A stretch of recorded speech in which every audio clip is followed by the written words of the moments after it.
John Fitzgerald Kennedy was born in 1917 into an influential American political family.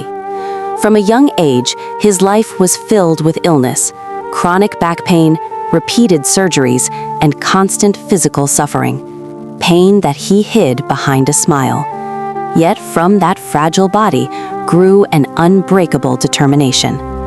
In 1961, at the age of 43, JFK became the youngest president of the United States ever elected through a general election. He was also the first Catholic president, something that at the time was viewed with suspicion. However, Kennedy chose to answer doubt not with anger, but with vision. The world at that time stood on the edge of destruction. The Cold War was intensifying. Nuclear weapons were ready to be launched. One small mistake could have ended human civilization. The peak of this tension came during the Cuban Missile Crisis in 1962. The world held its breath. The Soviet Union placed nuclear missiles in Cuba, only minutes away from the United States. Many urged Kennedy to attack, but he chose the quietest and most dangerous path for a leader: restraint. He negotiated secretly, rejected open war, and took enormous political risks for one reason: to save millions of lives he would never know.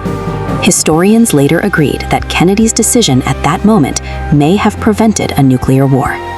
Kennedy also spoke about the future.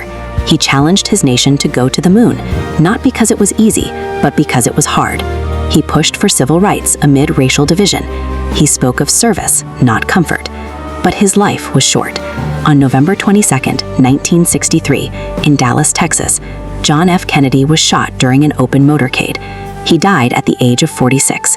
The world fell silent, not only because a president had died, but because hope seemed to be buried with him. His funeral was watched by millions.